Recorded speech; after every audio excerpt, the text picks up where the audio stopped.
América y el mundo, acompañado del análisis de los mejores expertos y periodistas en Sala de Prensa Blue. Aquí empieza Sala de Prensa Blue. Dirige Juan Roberto Vargas. Es un gusto saludarlos. Estamos aquí en Sala de Prensa Blue, como todos los domingos, acompañándolos a través de todas las frecuencias de Blue Radio y también a través de la señal de Noticias Caracol en vivo. Vamos a estar con ustedes hasta el mediodía de este domingo, 9 de noviembre, el segundo domingo de este penúltimo mes del año. Una jornada en la que hablaremos de otra conmemoración, otro programa especial. Lo hicimos hace 8 días de los 40 años del Holocausto del Palacio de Justicia, a punta de testimonios, de reflexiones, de recuerdos y de píldoras para la memoria en un país que carece de eso, de memoria. En esta oportunidad vamos a hablar de los 40 años de la peor tragedia natural que ha sacudido a Colombia. De los 40 años de la peor tragedia natural que ha sacudido a Colombia. Hablamos de la avalancha que sepultó a todo un pueblo y mató a más de 25.000 personas en Armero, en hechos ocurridos el 13 de noviembre de 1985. Allí, como en el Palacio de Justicia, también hay voces, también hay testimonios y muchas reflexiones. La semana política y mucho más aquí en Sala de Prensa Blue. Esto es Sala de Prensa Blue. Muy bien, y en materia política arrancamos hablando de política y también de conmemoraciones, porque esta del Palacio de Justicia, de la que fuimos testigos durante toda la semana, pues estuvo marcada por la polarización y cómo no. Don Gabriel Cifuentes, ¿cómo le va? Feliz domingo. Juan Roberto, muy feliz domingo para usted y para toda la audiencia. Bueno, en medio preparando ya sus movidas de mañana, ¿no? Mañana, primera hora, en primera emisión de Caracol. Pero antes de movidas políticas, porque quiero que tertuliemos con nuestros oyentes y televidentes sobre la bitácora de la campaña política, hablemos de esto, de la conmemoración del Palacio de Justicia. Y lo hablábamos usted y yo tomando tinto en la oficina, Gabriel, compartamos esa charla con nuestros amigos y nuestra audiencia, sobre algo que realmente es importante. Ni para honrar la memoria nos ponemos de acuerdo. No, la ignominia de lo que sucedió en el Palacio de Justicia, en donde tras 4 décadas de una de las peores masacres del Holocausto, donde murieron cientos de colombianos, incluyendo 11 magistrados de la Corte Suprema, no nos ha logrado poner de acuerdo ni siquiera en eso. Sigue siendo objeto de relatos y de narrativas donde cada uno de los sectores trata de sacar provecho político, y eso no solo revictimiza, sino que es un acto de profunda mezquindad. Sí, en esa guerra de narrativas, pues lo que muchas personas nos han dicho, Gabriel, y quiero su opinión, antes de hablar de política, es que, mire que muchos hasta hoy creían algo que dijo en Noticias Caracol y Blue Radio el exministro de Justicia, Carlos Medellín, y es que a muchos se les había olvidado que para una retoma sangrienta y criminal como la que hubo, y excesiva, de la fuerza pública en muchos casos, hubo una toma, y hubo un acto terrorista, y hubo unos victimarios de un grupo guerrillero. Y sobre todo, Juan Roberto, que hubo 2 procesos de amnistía y de indulto.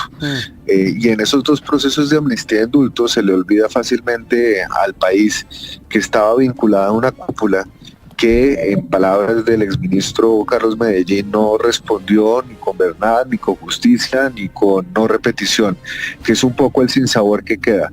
Después de 40 años no solo no se conoce la verdad, sino que no ha habido una adopción de un perdón, de un reconocimiento por parte de los victimarios, que le generaron tanto dolor, no solo a las familias involucradas, sino a la institución, a la justicia.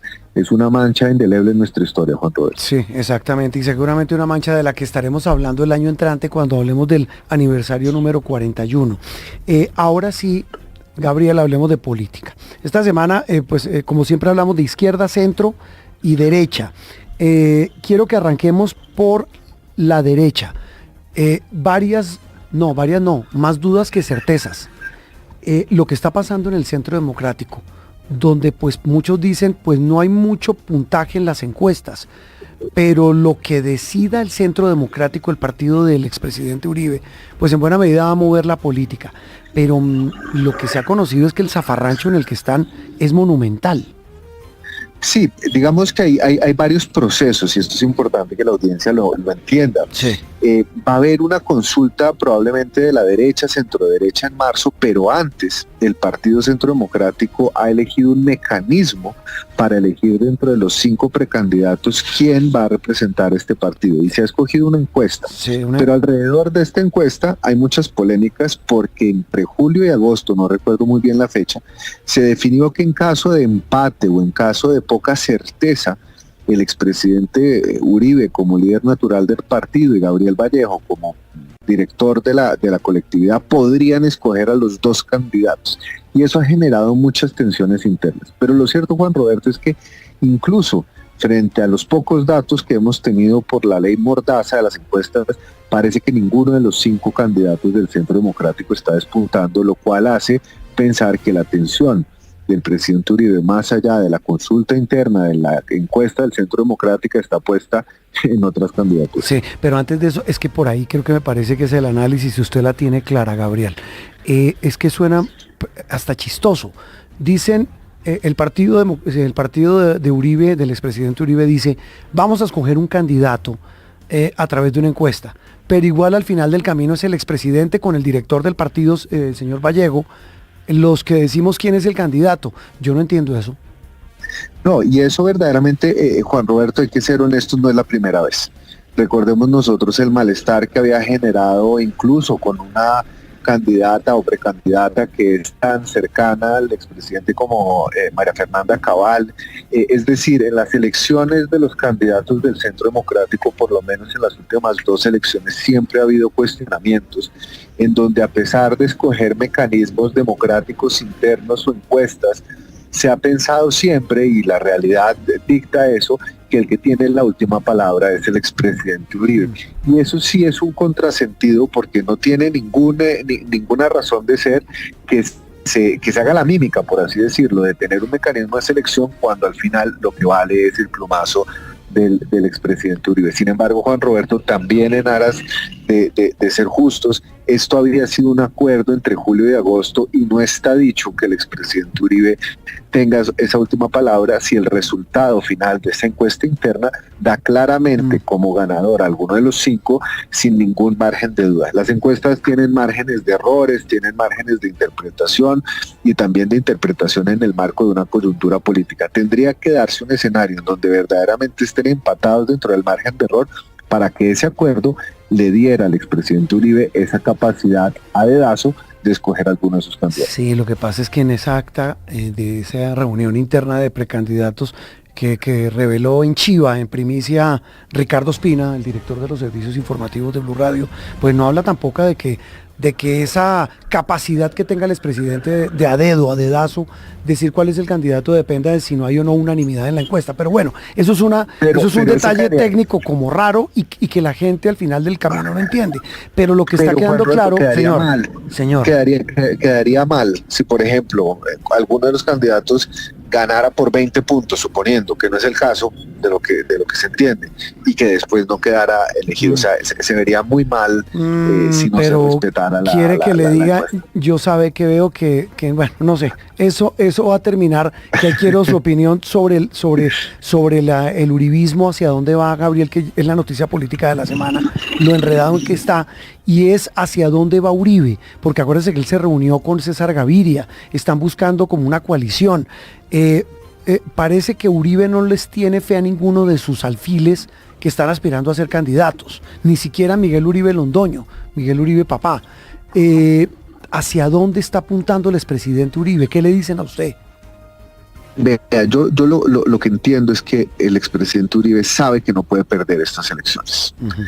Y al saber que no puede perder estas elecciones, tampoco puede darse el margen de maniobra o no puede permitirse no tener un candidato sólido, un candidato fuerte que logre ser competitivo. Y para ser competitivo en estas elecciones, Juan Roberto, en cualquiera de los espectros políticos donde nos movamos, se necesita llegar con una coalición, con una fuerza que no sea de solo un partido. Y es por eso que uno vio la foto del expresidente César Gaviria y del expresidente Uribe. Esto manda un mensaje muy poderoso, un mensaje de unión, pero un mensaje también ¿y de desespero? de desespero, porque imagínese si la única consigna de dos expresidentes que han estado en orillas políticas casi que opuestas, que han sido rivales en la política. ¿Cómo fue que le dijo Gaviria a Uribe? Mentiroso, Uribe, mentiroso. ¿Y cómo fue que le dijo Uribe a Gaviria? Que había hecho un pacto con los Pepes para matar a Escobar. Exacto. Entonces, digamos, estamos ahora, llegando a ese punto donde la única consigna parece ser la bandera antipetrista, pero yo creo que eso es un error de cálculo, Juan Roberto. Usted lo dijo en su columna de Cerrando la Semana en El Tiempo, ¿no?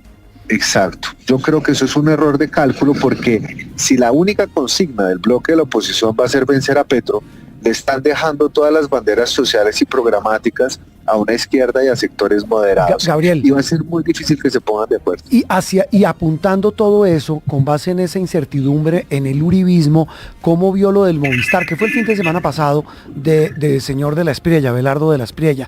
Él va a ser, como se autoproclama él, el tigre de esta derecha, antipetrista y de la oposición, y de la derecha pura y dura. ¿Hacia allá va Uribe, por ejemplo? No, yo creo que Abelardo de la Espriella puede llegar a ser una piedra en el zapato, Juan Roberto. Y aquí de pronto las encuestas van a desafiar mi interpretación. Pero creo que dependiendo de quién llegue a segunda vuelta, si por ejemplo llegara Abelardo de la Espriella, la capacidad de convocar sectores más moderados y de centro es mucho más limitada respecto de una persona moderada de centro izquierda. El centro político, que hoy según Cifras y Conceptos está alrededor del 46%, no necesariamente, y que se podría definir antipetrista, no necesariamente le daría o embargaría su voto con Abelardo. Entonces, creo que la apuesta de Uribe justamente está en abrir espacios de candidatos propiamente de derecha, pero que puedan tener ese quiebre de cadera para interlocutar con partidos de centro derecha y tener un mayor alcance. Le digo un nombre, por ejemplo, a mi juicio, Juan Carlos Pinzón me parece que es el candidato al que ha tratado de empujar con mayor ímpetu el presidente Uribe, pero que solo hasta después de que salgan las encuestas se podrá definir si tiene el oxígeno. Ya hubo una esta semana y lo que entiendo, usted me corregirá, en la de este señor Caballero, Cifras y Conceptos, le va mal a Pinzón, hombre, no marca. Le va mal a todos excepto a Fajardo, a Abelardo y a Cepeda. Pero ahí uno ve cómo está distribuido el espectro ideológico. Hay una cabeza visible de la derecha, una cabeza visible del centro y una cabeza visible de la izquierda. Y yo creo, Juan Roberto, frente a la pregunta que usted me hacía del Movistar, que llenar un estadio no equivale a ganar una presidencia, pero en el momento en el que lo hizo, que está en un momento de posicionamiento, cuando van a salir las encuestas y que viene cogiendo fuerza en la estética eso puede política, sumar. Claro, le patea la mesa y desinfla a los otros candidatos, genera ese rum que en política es tan importante. Claro, empieza a generar, bueno, pues si esa gente está ahí, pues yo también, dirá un votante despistado. Gabriel, la izquierda, ahí parece el panorama tampoco estar muy claro, y cuando digo muy claro, no parece estar, a pesar de que mostraron buena votación en esa famosa votación de hace unos días, en esa consulta del petrismo, pero parece no haber claridad en torno a cómo se van a organizar para enfrentar a todos estos movimientos de derecha y de centro que vienen enfilados hacia, con una consigna, como usted lo dice, contra Petro y contra el petrismo. Con un agravante, Juan Roberto, yo creo que el más afectado del resultado de la consulta fue Roy Barreras. Un Iván Cepeda con 1,5 millones de votos propios, con 600,000 votos que uno pensaría que pueden ser endosables, de los que se sacó Carolina Corcho, deja una vara muy alta en una consulta interpartidista que difícilmente ahí sí va a repetir el resultado del 2022. Es decir, Roy Barreras, que es, digamos, del ala moderada, que tiene las mejores relaciones con los partidos, que no asusta al establecimiento y que podría ser verdaderamente competitivo en un escenario de segunda vuelta, parte con menos 2 millones de votos, y alcanzar esa cifra es muy difícil. Yo no soy político, soy simplemente un periodista, pero venga, usted sí le ve chance a un trapecista del calibre de Roy Barreras, que fue uribista, santista, petrista, ahora dice que no es petrista, pero que sí quiere traerlos del famoso Frente Amplio. Es decir, yo no sé si el voz a voz funciona, Gabriel, pero lo que uno escucha, y mire cómo le fue de mal en la encuesta de Cifras y Conceptos, sobre todo en imagen desfavorable. Es decir, le va muy mal a Roy Barreras. Es que yo no sé de dónde sacan Sabe que yo creía eso que decía, no, que es muy hábil, que cuidado con Roy, puedo estar también equivocado, como usted dice, pero lo que uno ve y escucha es que la gente lo aborrece. Sí, pero fíjese una cosa, en política, Juan Roberto, todo depende de quién sea su adversario. Y en una segunda vuelta, usualmente la gente no vota por el que le gusta, sino que uno vota en contra del que no le gusta.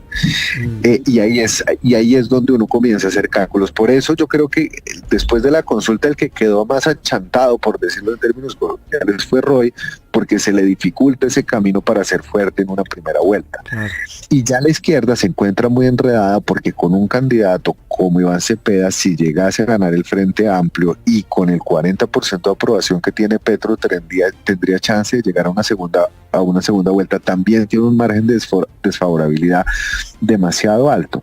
Entonces aquí el ajedrez político se comienza a complicar mucho más de lo que nosotros creemos, y por ahora no vemos tampoco a un centro vigoroso que se Eso le iba a preguntar, no se me adelante, Gabriel, y es el centro. En las encuestas que se han conocido, hay dos grandes ganadores, el grupo de los indecisos y el grupo de los que dicen tener afinidad política de centro.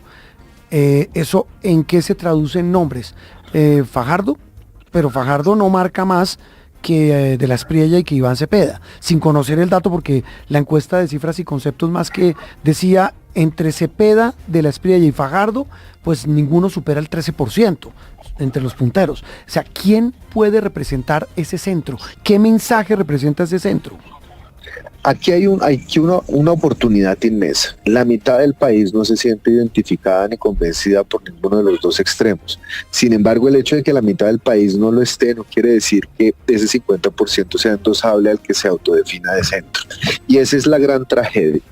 Lo que nosotros estamos viendo hoy en día es que si ese centro no adquiere una personalidad, si ese centro no captura el interés del voto de esos indecisos, de esas personas que rechazan los extremos, en la medida en que se va acercando el calendario electoral y las elecciones, no se vota por preferencia, sino que se vota con una conciencia de voto útil, Juan Roberto.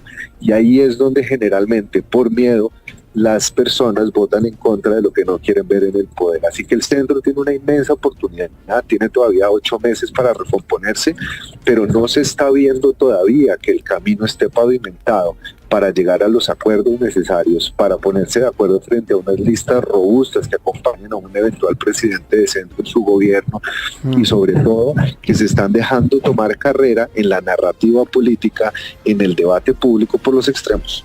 Gabriel, lo preguntábamos, creo que fue usted, estábamos charlando, ¿usted todavía cree que entre esa gama gigante de precandidatos o de candidatos presidenciales todavía falta que alguien llegue y que haga clic? Estamos pendientes de que Vargas Lleras defina su candidatura, pero igual él siempre ha estado considerado dentro del palmarés de los posibles candidatos. Y es posible, lo que pasa es que no se está viendo, Juan Roberto, quién podría llegar como paracaidista y convencer. Yo creo que esa llegada tardía de Abelardo, de outsider, por lo menos para la derecha, ya está ocupada. Habría que ver si en el espectro de centro llega alguien nuevo, pero no se puede anticipar en el panorama político que esa posibilidad se concrete, además porque recuerde que jugamos también con un calendario electoral apretado. Claro. La primera semana de diciembre se tienen que definir las consultas, las listas al Congreso, y ya en enero la inscripción a candidaturas presidenciales, y se atraviesa Navidad en la mitad, es decir, lo que no pasa en noviembre, no pasa en la segunda quincena de enero, no pasó ya electoral. Gabriel, como dirían las abuelas, con la mano en el considere, ¿cómo ve a Sergio Fajardo? Sergio Fajardo es un candidato coherente, es un candidato que ha demostrado mantener una posición frente a este gobierno, a diferencia de muchos otros que han sido veletas al viento. Creo que es una persona que puede convocar a muchos sectores, y yo le dejo esta reflexión, Juan Roberto. Si su casa está en un incendio, ¿usted prefiere llamar a un pirómano o a un bombero? Y es un bombero el que va a necesitar el país los próximos 4 años. Vamos a necesitar a alguien que administre una crisis, que sea ponderado. Y la mal llamada tibieza A lo mejor en el 2026, en un país fracturado, dividido y azotado por la polarización, esa tibieza puede llegar a ser una virtud, y creo que Sergio Fajardo, si encuentra el camino de la narrativa, si se sabe asociar bien, si depone un poco, digamos, esa posición de intransigencia para lograr acuerdos con otros partidos, puede llegar a ser una opción real de poder en Colombia. Él ha dicho en público y en privado, esperemos hasta diciembre, cuando le plantean alianzas. ¿Por qué hasta diciembre? Porque él no quiere repetir el error de la coalición de la esperanza del 2022, donde se habló más de los acuerdos políticos a los que se tenía que llegar antes de ponerse de acuerdo sobre los ejes programáticos con los que se debía gobernar.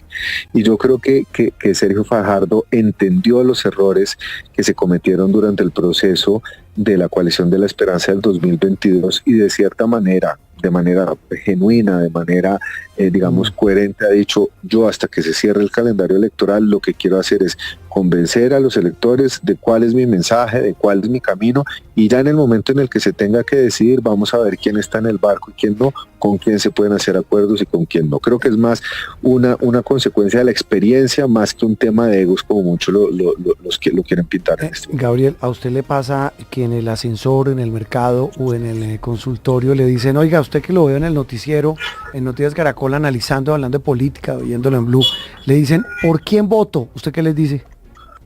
Primero, que yo no tengo una bola de cristal.